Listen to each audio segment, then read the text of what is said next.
to the Friday. Sorry for the light situation. It's still very dark outside. It's almost 7:45, but it is super dark outside. And yes, it has not. I don't know if I like this kind of light situation here because it's right into my eye. So, anyways, I just wanted to do this before going to end. Hi, Evanlicht. How are you? Good morning. How's your day going? What's your scent of the day? Let us know if you're watching later. Even like, let's figure out a few things. So where did the other one go? I had it out. I don't know what I did with it. Hi, Conley. How are you? How's it going? Good morning. And here we have the fragrance of the day, tobacco memories. If it shows up properly, tobacco memories. Yes. Tobacco memories. I'm having a chill day. End of the day is interlude man. Ooh, beautiful. I actually prefer interlude man to interlude woman, to be honest. I feel like interlude woman is a good day. Hi, Moose. How are you? You know, it's been very strange over the past few days here in terms of the weather. Like, it warms up at night. Like, it goes to like, let's say, like 0 or +2. So it's all slushy and then it rains. And then overnight, it freezes up in the morning. So it's just like a pain to wake up and just like, clean your already frozen car, which I do have a garage. Just the garage door opener is not working. So I've been lazy to fix that. End of the day, interlude woman is a crazy combination. I know, isn't it? It's like a note salad, like interlude woman. So I have a little bit of a hard time. Oh, Aaron, Amber, and Musk. Ooh, beautiful. Yeah, so I have a little bit of a hard time handling the interlude woman. Like, even though it is interesting, I don't know if I can see myself wearing it. Hi, Delise, how are you? Here it is. If someone is going to park here and is going to think I'm crazy. Can you just not park right beside me? Nope. Okay. Interlude or Juby? I'm a Juby man. Jubilation 25 is very, very nice. Like Jubilation 25, man, it's very, very nice. I like that one. Interlude is for a mood. Interlude is not like something that you could wear like at all times, at all occasions. But I feel like Jubilation 25 is more versatile. Like both, of course. I don't get amouage hype. Well, so there are. Amouage is a little bit of a phase for me. I have to be in amouage mood to wear amouage fragrances, minus the Royal Tobacco. Royal Tobacco, I love Royal Tobacco. It's one of the another tobacco fragrance that I really, really like, and I would wear no problem. But some others, which are the others that are in there? Like, there's also like Opus 9. That's a really mood fragrance. It's beautiful, like one of the most beautiful. Of course, you're gonna park here. One of the most beautiful jasmine fragrances that I've ever seen. And then there is. I like Memoir Woman, but that's also a moody fragrance. I have Sean 52 Queer Corpse coming. Oh, I am jealous, Connolly. Hi, is that Teco? Teco, yeah, Taco Lover. Oh, hi. But there are nice amouages, like there are beautiful amouages, but it's kind of a moody fragrance. It's not like everyday versatile fragrances, most of them anyways. Oh God, I gotta hide my bottles here, because the car beside me is like, what is she doing? But all the bottles and the video on and the lights are on in the car is not good. Okay, get out of here. Like, why everyone is parking beside me? I purposefully parked like the furthest possible place from the door, but okay. To introduce me to an amouage, what would it be? If I had to introduce you to an amouage, I would say start with Jubilation 40 and Royal Tobacco, and then for men,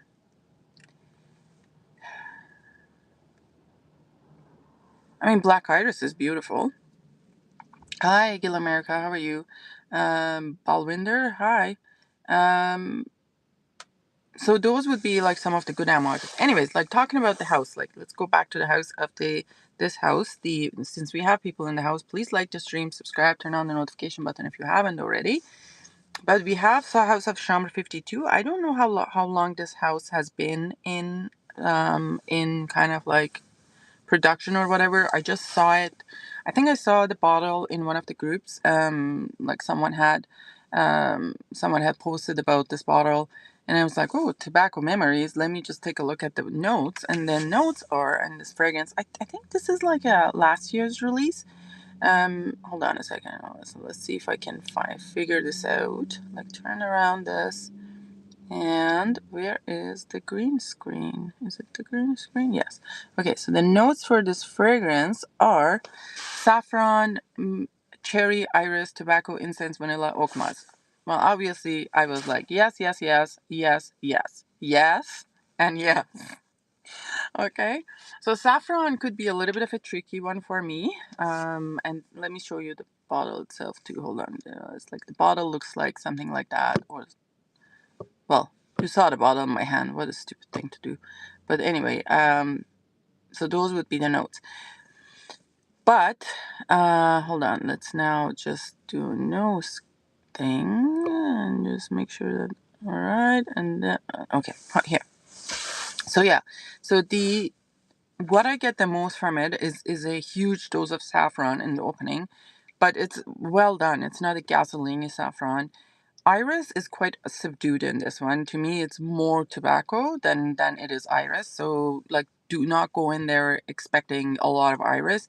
Nor is cherry big in this. Like cherry is a little bit cherry, and like it's not too sweet at all. Like this fragrance is not that kind of overly sweet, even though if it has vanilla and cherry, and those notes are sometimes can come across very sweet. But this is not that. Like it's a lot of tobacco.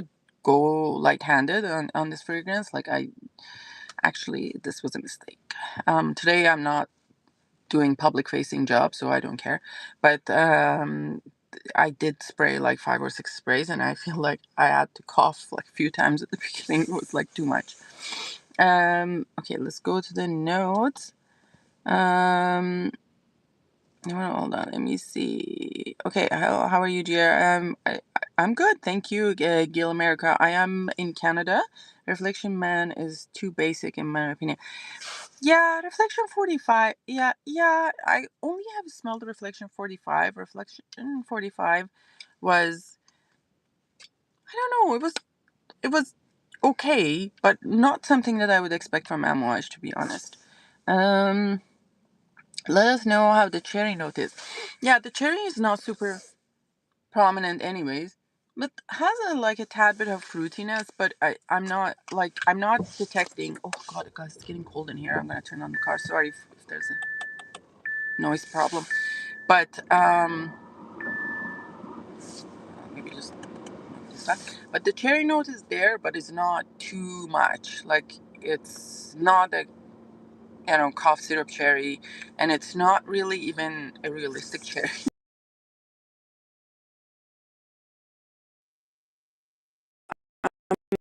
Not getting too much of cherry in here.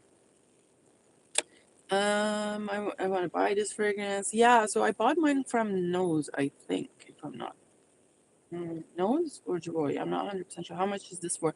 I don't know, sweetie. Like, I bought mine on Nose Paris, I think, if I'm not wrong. Whatever they had, I think it was like 200 something. About short that you made yesterday, you got to talk about that. What was this close to buying one? Oh my God. Where is it? Where is it? Where is this my y'all? This one. Oshiroi Maiko. Like, oh my god. What is the magic in this shit? Like I do not know what he did to this. I reached out to him even, and I was like, Matthew, what is that little skanky thing at the beginning, which I am obsessed with, obsessed with?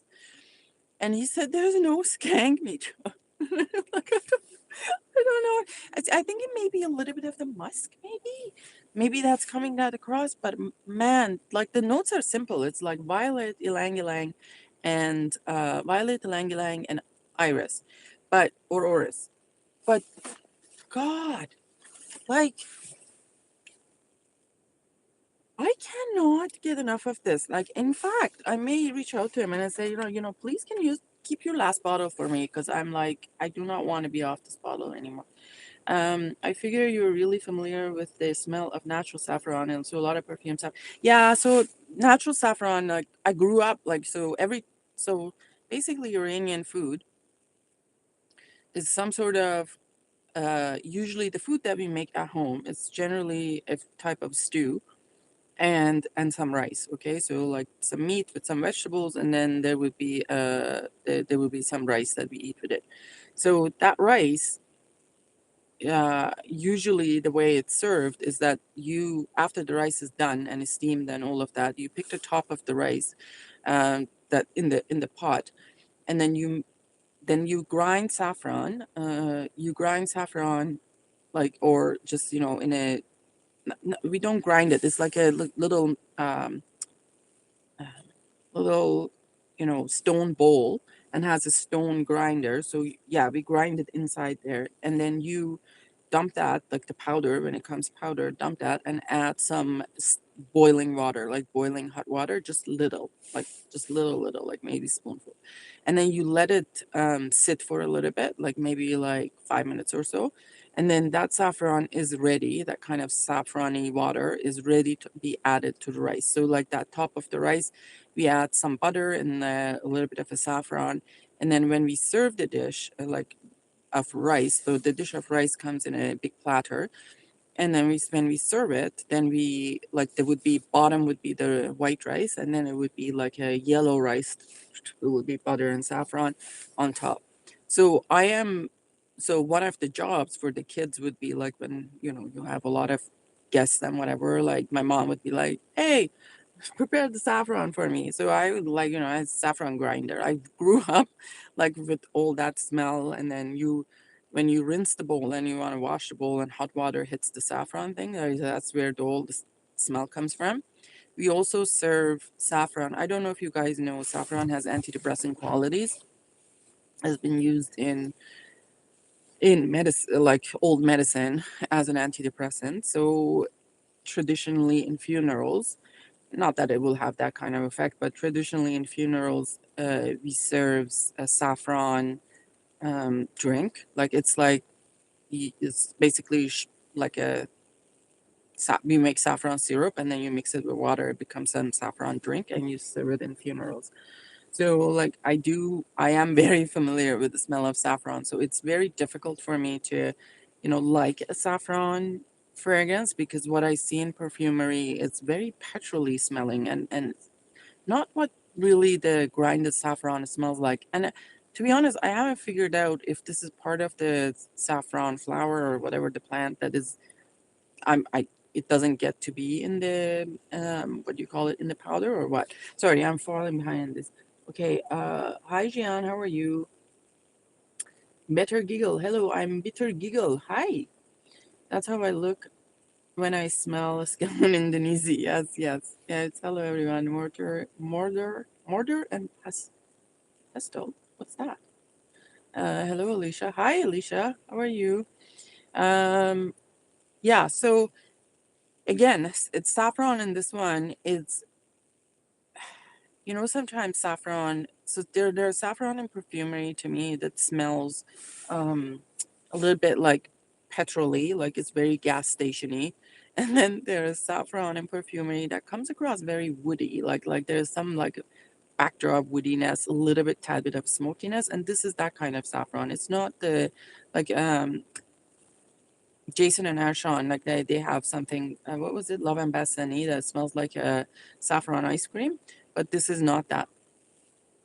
Oh, mortar and pestle is the stone thing that you use to grind stuff. Oh, Oh, yes, yes, yes, yes. It's also used for like other spices, right? Like, but my mom, so us Iranians, I don't know, maybe just my mom. My mom had separate one for other spices. Like if I was going to do black pepper or like sometimes we crush cardamom for inside the tea, that was a separate one. But saffron had its own thing, so did not mix anything else in the saffron bowl. Because my mom was a strong believer. I mean, the thing is, the stone is, no matter what, it's a little bit porous, and I mean the ones that we had back then, right? So there's a little bit of other, like when you're, even though when you wash it, the other things can get into it. Amouage Opus 7 has a really beautiful saffron to my nose, but I would be curious to hear which perfume has the best saffron note to you. You know, the Saffron Secret from Maison Crivelli, it's close. It's very close, and me likey that fragrance. Oh my god, it's an obsession. I like that fragrance too. And then there is from Jason and Ashon, Love and Bastani has that kind of a saffron ice cream smell. It's really really good. In yep, we in East Asia also use them for spices like the Szechuan pepper, dried chili. Yes, yes, yes, yes, yes, absolutely. Yeah, but like funny that how like saffron like was the royalty of the spice category and has its own bowl. Like you could not mix that bowl with any other bowl. It's funny, it's crazy. But saffron is so expensive, like right? Like it's just ridiculously expensive. I think actually a kilo of saffron is more expensive than a kilo of gold, if I'm not wrong. Like Persian saffron. I know like saffron is made, like the other major country that's made in is probably Spain, but they as Persians we like to say it's a lower quality, but whatever. So yeah, and this one I think like this one would have a good longevity sillage. I don't think this would be like, it's been a couple of hours since I sprayed it. I still smell it quite strongly. Actually, I prefer it right now than the first 5, 6 sprays that I had. Got a giant bottle. I am also curious about another one from this one. I don't know if it's a queer or whatever that Connolly said, but it's this. Maybe it's a Don Mapo. Has something about that in there, and I got a sample of that one, and then that's really really nice also. Um, Okay, let me see what's that. Yes, incredibly expensive. Many perfumes use synthetic because of that. Yeah, yeah, exact. What is it? Safraline or something that they use? Don't forget to drink your bone broth today. Hmm? Bone broth. And my mom used to make bone broth. You know what I really liked?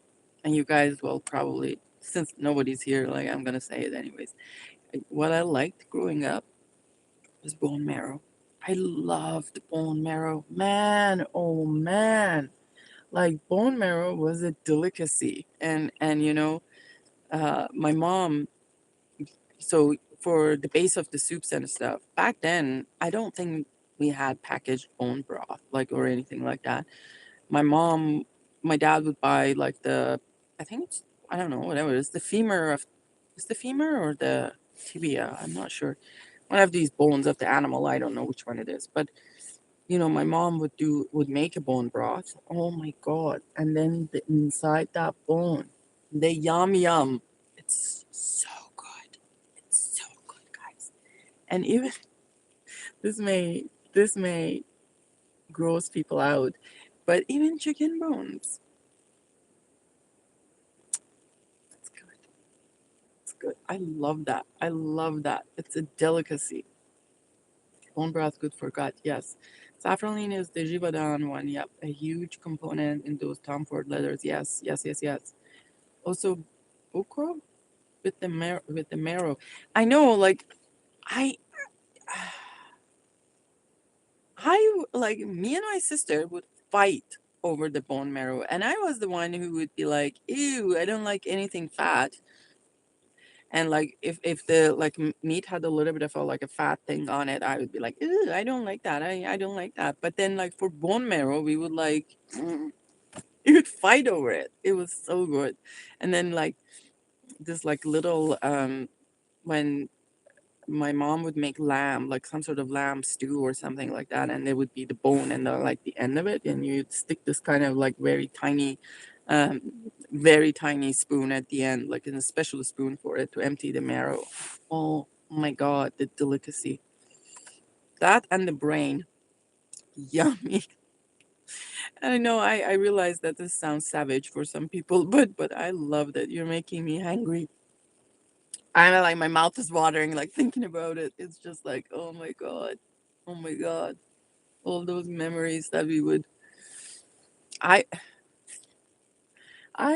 yeah, yeah. I even didn't mind the chewiness of cartilage. Like I was like, oh, this is good. You lost me on the brain. So, yeah, so we so in Iran, it's actually a delicacy and it's quite expensive too. Like you cook the sheep's brain and honest to God, it has a texture of butter. Like when it's cooked well and spiced well, it's so good. And there was this um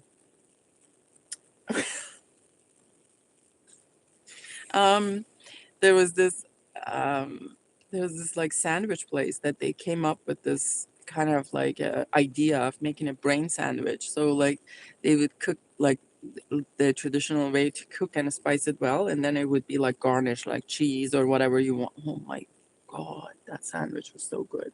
Remember, it was so close to my university too, so we would like probably like 5 or 10 minutes from the university, like to go up, and we would go up and like just devour like all the sandwiches.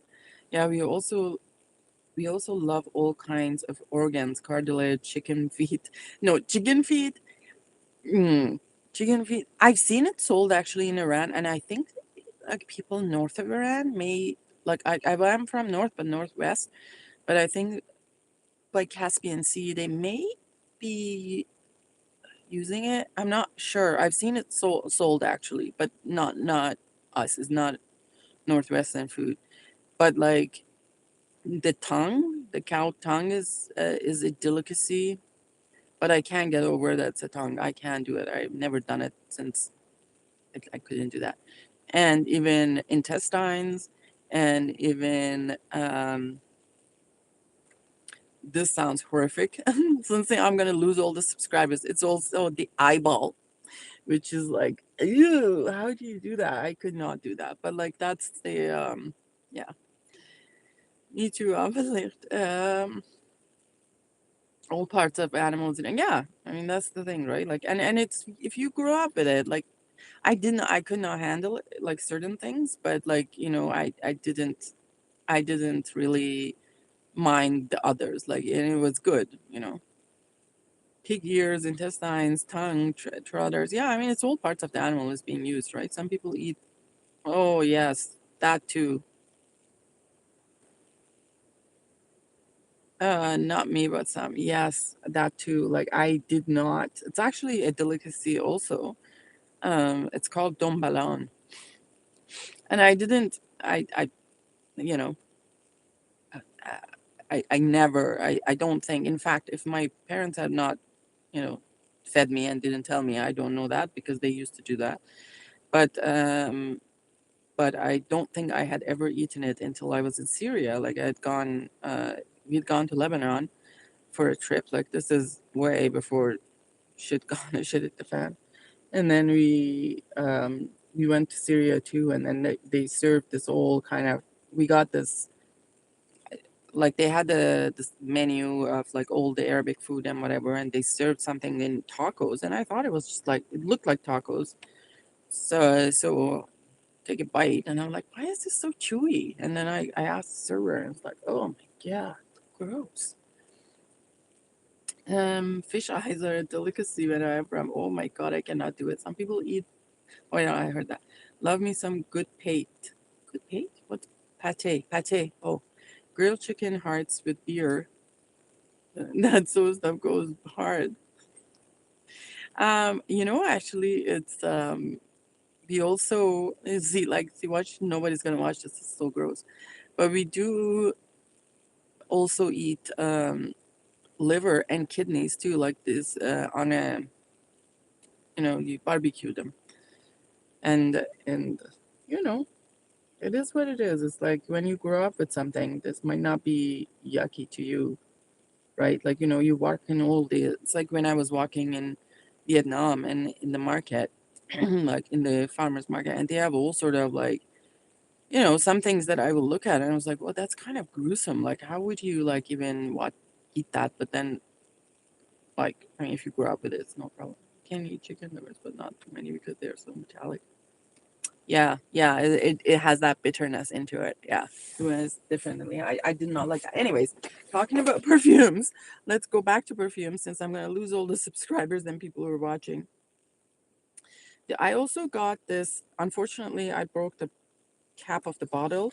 This is a Canadian brand. It's a Canadian brand. It's called, I'm going to say it wrong. It's called Livnia. It is Lvnea. I don't know how you say this. And this is called Violet Woods. And I was like, okay, well, so I was trying to kind of go on a conquest to get like some Canadian brands, like, and see what they are about. I got this other day, and I think this is just the oil. I don't know if this comes at all in the sprayer. So it's a Parfum Botanique. I don't, it might be just a 10 ml one. I don't know what I think about it. It's definitely not the violet that I was expecting, that, you know, the kind of violet I like. And I you know, in perfumery, that kind of powdery thing is definitely not that. So like it gave me the vapor up like feel. So anyways, so I'm not sure what to think about this brand. Anyways, it's not coming. I don't know where I put my tester strips, but let me just like do this. Yeah, it's very oily. Obviously, it's an oil. You see that? That was too much of oil that I put on my head. And some dripped in the car. So the car will smell like it for a while. It's quite a... There's something like green woody in this one that overpowers the violet. Like, it's a general woods. It's almost like... I don't know. I did not... I feel like this brand is a little bit...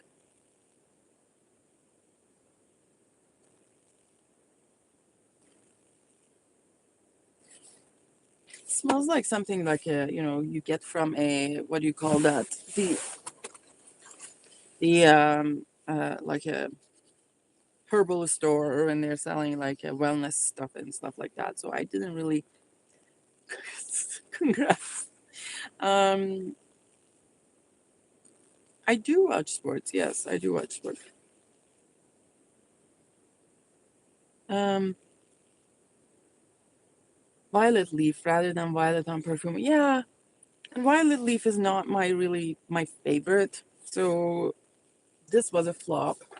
They also had something called Amber Forest here, Amber Forest, and this is a solid perfume. I've never had a solid perfume before.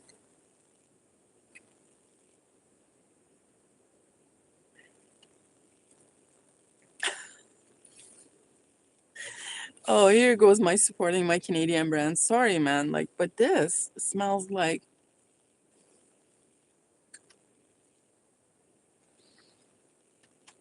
someone has urinary incontinence and they pissed in their underwear.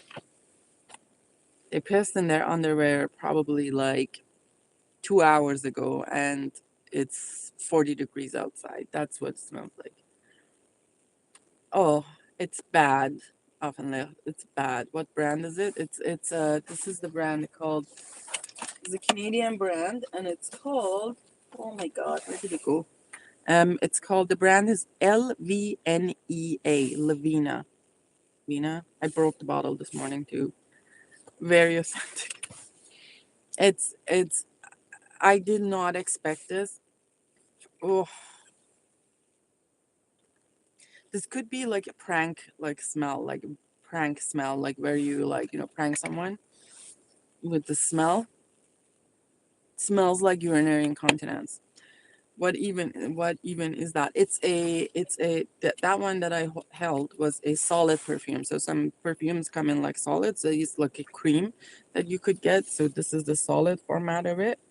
um I wonder if the V is pronounced like U, Lunia. Oh, maybe that it is. I don't know. Yeah, it's a solid perfume. What are the notes on this? Often since you're on it, yeah, it's nothing else, and the brand really interested me. I had heard. Why am I even smelling this? Like, it's crazy. Self-sabotage.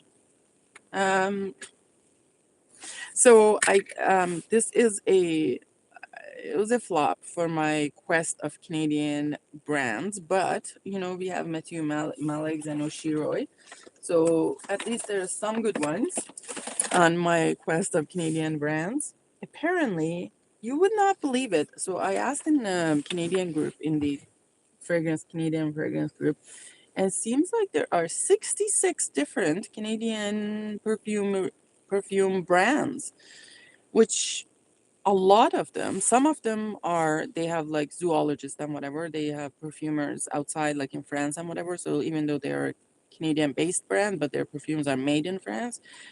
But some of them, like a lot of them, are like independent perfumers and making perfumes. Say, hi, Ducky, how are you? What's the best Canadian perfume? Like Canadian perfume, are you talking about Canadian made perfume? Like, mean the perfumer is in Canada? And I'm in Loves. What's Loves? Lair. No, that's not that. Um. Oh, Sorcinelli. Ooh, beautiful. Yeah, I have to find out some stuff about Sorcinelli as well. Canadian made, like an independent perfume. Best Canadian made perfume that so far that I've smelled is, to be honest, is from Matthew Mellick. To be honest, there is this one, the best Canadian perfume made in Canada. This is one. This is one, and from him also there's a. I want to call it. Is it Cherry Rose? Something he made, I think, is called Cherry Rose. Oh, well, that's not made in Canada, Les Abstrait. It's all made in France. The perfumers in France. But this is the best Canadian perfumer made in Canada fragrance. I feel Shiroi, Maku, and then there's Very Cherry Rose. I think this Very Cherry Rose from Meleg.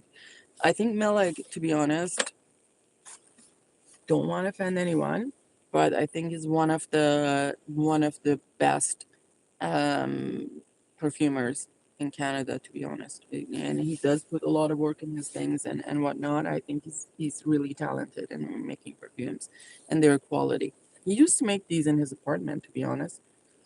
I think he has now a little bit of a more space and he's doing, I don't know what he's doing, but he's one of the really top perfumers in Canada making quality things. Like the perfumes that I've smelled from him, like some of them might not be for me, but the perfumes that I've smelled from him is not like, the kitchen sink perfumers that you like, there's no top note, all of a sudden there's no middle note, or like it's just all base note. Like, you know what I mean? That doesn't have structure to the perfume. But all the perfumes that I smelled from Matthew have, even though he's a self-taught perfumer and he hasn't done like, like, how do you call that? Formal education in perfumery, but all the things that I've smelled from Matthew have been well structured, and I like that for it because, like, I don't know, you guys have noticed sometimes these kitchen sink perfumery, or like they call themselves indie or whatever, artisanal or whatnot, they don't have a proper structure of perfume, right? In that, like, there's something missing to make it a perfume. But everything that I smelled from Matthew could have been a commercial brand with like some perfumer that, like they not no, I'm not saying that it doesn't smell niche. It does smell niche, but it could have been a niche brand that has, let's say, one of the famous perfumers as perfume. Expensive ingredients go brr. Yeah, I mean, when we're talking about expensive ingredients, like that doesn't mean that the juice inside costs like, I don't know, $100. That is never the case. What are we talking about? Expensive ingredients in 100 ml, whether it costs $2 or $1. Really, like the difference between those two. It's small because obviously, number one, the limit, the amount of the perfume oil that goes into a perfume is, in 100 ml. If you get 18% of it, or meaning 18 ml of it as an ingredient or like perfume oil, you're lucky, because most of the time it's not that. So there's like, let's say 78%, that's 78% is alcohol, and then there is some water, and then there is some perfume oil. Yeah, kind of making light of some indies just throwing expensive ingredients. I know, right? Like, it's just like, yeah, and this is the idea, or like, you may like, same thing with, even funny thing is, like, same thing with makeup, right? Like, you can use the most expensive makeup ever, but the result, if you're using, I don't know, is a green eyeshadow and I don't know, purple on top, like, that's not going to be good. It just doesn't matter how good the makeup material is. It's just the mix of it is horrible. So it doesn't matter what you ingredient is good or not, but the skill of the perfumery and understanding what goes into the ingredients and how ingredients react together, because that is the most fascinating part to me, actually, because raw materials individually smell differently than when they are together, and sometimes the combination of two raw materials smells something different than just the combination, right? So I feel like that part of it, it's almost like a magic of the bakery when you put the ingredients together, but then there's like the ingredients kind of react to each other. I like baking more than cooking because there's a little bit of a magic into it. Um, and that is the kind of part that is interests me. Um, and then you have Elena or Larson, who can make amazing perfumes for 20 quid. Exactly. Absolutely right. Absolutely right. There's Natalie Larson. She's really good with making good, very good perfumes, solid perfumes with cheap ingredients. Um, she's a really good, example for, like someone who uses material that might not be very expensive, but ends up being like a great perfume. So again, quality of the materials will only go so far and help, and is not gonna replace the skill of the perfumer, the knowledge of the perfumer, their experience in making perfume. That's not gonna do that. Do you know if Malik did the violet enfleurage himself? I don't think so. But I can, you know what? Like, maybe I should do a live with Matthew once, because we have done a live before. But I can ask him again. We can do. He's a character, Matthew. We can do a live together. I can ask him to talk about things, and he's a lovely individual, and he's very open about his own struggles and whatnot. But he's a lovely, lovely individual, and I can ask him to, like, we could do one. I guess something is skanky from Ilang Ilang and Oris Mitra. Yeah, maybe it is that. I don't know. Like, when I had Charlene to try it, she was like, I don't know what you're talking about, skanky, maybe a little bit musky, but I do get something. But guys, I'm telling you, like, it is addictive. Whatever that is that I'm getting into it, it's not in a lot of violet iris perfumes that I'm getting from it. Whether it's a little bit of the earth, I don't know, whatever that is. Like, it's tad bit dirty, but so good. But so good. So that might be it. I'm not sure what I'm getting that that is coming that way, because Matthew said it's why, and I do believe him. Like, he's not gonna put something in there and not tell me. You'd love to know how much orris butter he uses. Yeah, yeah, definitely. So we could have a live, actually. Maybe like, often if you can be on the live too, and maybe you can ask questions. You like me, like nerdy questions, and we can all chat about um what he makes, because I love his perfumes. I should get it. Um, how about, like, well, the problem with the limited releases, It's just that, you know, you're afraid that it's gonna. I know a lot of people bought it yesterday after I talked to, like, I went live. I know people have commented, texted me about it. Again, I am worried, like, when every time I talk about a fragrance that I'm really fond of, because guys, I don't want you to go get it blindly, because I may be obsessed, but I don't know you guys will be obsessed. So try, if I don't like it, I'll swap it for the can. Oh, that's a good idea, you know. Uh, Again, or if you're getting a decants now from me, I can send you a small sample, but that, yeah, I don't know how long he's going to have it available with. And I think the certain ingredients in this is going to be limited, because I don't think that some of the processes that he's gone through, I don't know if it's replicable, but we'll see. Anyways, guys, thanks for being here. Thanks for listening. From this, we conclude that I will reach out to Matt and see if he has any availabilities. Um, and we go from there. And I wonder what else he has. Actually, I have like 3 other perfumes from him that I haven't done even like a proper test or whatever. And he has one that's called Iris the Glass. And I have 2 other ones, the Temple of something, that I need to do full test and all of that. But anyways, that was a good chat. Take care, y'all. Have a good Friday and have a beautiful weekend. I shall see you later. Bye-bye.